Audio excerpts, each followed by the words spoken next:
ರಾಜ್ಯದಲ್ಲಿ ಮತ್ತೆ ಸಿಎಂ ಬದಲಾವಣೆಯ ಚರ್ಚೆ ಮುನ್ನೆಲೆಗೆ ಬಂದಿದೆ. ನವೆಂಬರ್ ಡಿಸೆಂಬರ್ ಕ್ರಾಂತಿ ಎಲ್ಲ ಮುಗಿತು. ಇದೀಗ ಸಂಕ್ರಾಂತಿಯ ಕ್ರಾಂತಿ ಶುರುವಾಗ್ತಾ ಇದೆ. ರಾಜ್ಯದಲ್ಲಿ ಮತ್ತೆ ಸಿಎಂ ಬದಲಾವಣೆಯ ಚರ್ಚೆ ಮುನ್ನೆಲೆಗೆ ಬಂದಿದೆ. ನವೆಂಬರ್ ಡಿಸೆಂಬರ್ ಕ್ರಾಂತಿ ಮುಗಿತು. ಕಾಂಗ್ರೆಸ್ನಲ್ಲಿ ಶುರುವಾಗುತ್ತಾ ಸಂಕ್ರಾಂತಿ? ಕುತೂಹಲ ಮೂಡಿಸಿದ ಡಿಸಿಎಂ ಡಿಕೆ ಶಿವಕುಮಾರ್ ಅವರ ಹೇಳಿಕೆ.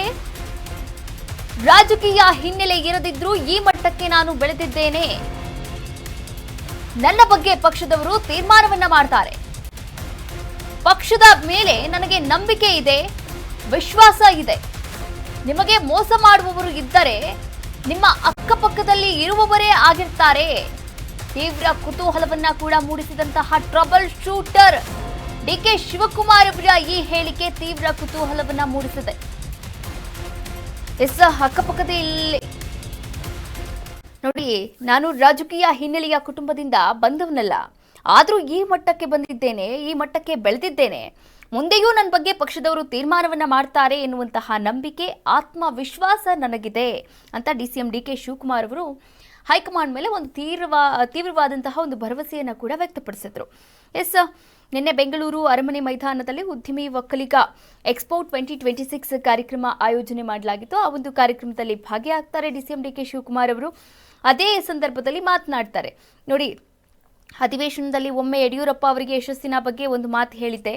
ನಾವು ಬದುಕಿನಲ್ಲಿ ಯಶಸ್ಸು ಸಾಧಿಸಬೇಕು ಅಂದರೆ ನಮ್ಮಲ್ಲಿ ಧರ್ಮರಾಯನ ಧರ್ಮತ್ವ ಇರಬೇಕು, ಕರ್ಣನ ದಾನತ್ವ ಇರಬೇಕು, ಅರ್ಜುನನ ಗುರಿ, ವಿದುರನ ನೀತಿ, ಹಾಗೆ ಭೀಮನ ಬಲ ಮತ್ತೆ ಕೃಷ್ಣನ ತಂತ್ರ ಇರಬೇಕು. ಆಗ ಯಶಸ್ಸನ್ನ ಸಾಧಿಸಲು ಸಾಧ್ಯ. ಹಾಗೆ ಅವರ ರಾಜಕೀಯ ವಿಚಾರವಾಗಿಯೂ ಕೂಡ ಮಾತನಾಡ್ತಾ ಹೋಗ್ತಾರೆ. ಇಷ್ಟೆಲ್ಲ ಮಾತುಗಳನ್ನು ಆಡಿದಂತಹ ಡಿಕೆ ಶಿವಕುಮಾರ್ ಅವರು, ನೋಡಿ, ನಾನು ರಾಜಕೀಯವಾಗಿ ಅನೇಕ ಏಟನ್ನ ಕೂಡ ತಿಂದಿದ್ದೇನೆ. ನನ್ನನ್ನು ಬಂಡೆ ಅಂತ ಕರೀತಾರೆ. ಬಂಡೆ ಅಂದರೆ ಪ್ರಕೃತಿ, ಕಡಿತರೆ ಆಕೃತಿ ಆಗುತ್ತೆ, ಪೂಜಿಸಿದರೆ ಸಂಸ್ಕೃತಿ ಆಗುತ್ತೆ, ಚಿನ್ನಕ್ಕೆ ಹೆಚ್ಚು ಶಾಖ ಕೊಟ್ಟು ಕರಗಿಸಿದಾಗ ಮಾತ್ರ ಆಭರಣ ಆಗುತ್ತೆ ಎನ್ನುವಂತಹ ಮಾತುಗಳನ್ನು ಆಡಿರುವಂಥದ್ದು. ಈ ಕುರಿತಂತೆ ಮಾತನಾಡ್ತಾ ಮೋಸದ ಒಂದು ಹೇಳಿಕೆಯನ್ನ ಕೂಡ ನೀಡಿರುವಂಥದ್ದು. ನೋಡಿ, ನಿಮಗೆ ಮೋಸ ಆಗ್ತಾ ಇತ್ತು ಅಂತಂದ್ರೆ, ಮೋಸ ಮಾಡೋರು ಇದ್ರು ಅಂತಂದ್ರೆ ನಿಮ್ಮ ಅಕ್ಕಪಕ್ಕದಲ್ಲಿ ಇರೋರೇ ಆ ಒಂದು ಮೋಸವನ್ನ ಮಾಡ್ತಾರೆ ಎನ್ನುವಂತಹ ಒಂದು ಮಾರ್ಮಿಕ ಹೇಳಿಕೆಯನ್ನ ನೀಡಿರುವಂಥದ್ದು. ಟ್ರಬಲ್ ಶೂಟರ್ ಡಿಕೆ ಶಿವಕುಮಾರ್ ಅವರ ಈ ಹೇಳಿಕೆ ತೀವ್ರ ಕುತೂಹಲವನ್ನ ಕೂಡ ಮೂಡಿಸಿರುವಂಥದ್ದು. ಕಾಳಗನೇ ಇಲ್ಲ, ನೀವೇ ಕಾಳಗ ಎಲ್ಲ ಕ್ರಿಯೇಟ್ ಮಾಡೋರು. ಎಲ್ಲಿದೆ ಕಾಳಗ? ಎಲ್ಲಿದೆ ರೀ ಕಾಳಗ? ನಿನಗೆ ಕೇಳ್ತಾ ಇದ್ದೀನಿ, ಎಲ್ಲಿದೆ ಕಾಳಗ? ಸುಮ್ಮನೆ ಕೇಳಿದ್ರೆ ಕಾಳಗನೇ ಇಲ್ಲ, ನೀವೇ ಕಾಳಗ ಎಲ್ಲ ಕ್ರಿಯೇಟ್ ಮಾಡೋರು. ಎಲ್ಲಿದೆ ಕಾಳಗ? ಎಲ್ಲಿದೆ ರೀ ಕಾಳಗ? ನಿನಗೆ ಕೇಳ್ತಾ ಇದ್ದೀನಿ, ಎಲ್ಲಿದೆ ಕಾಳಗ?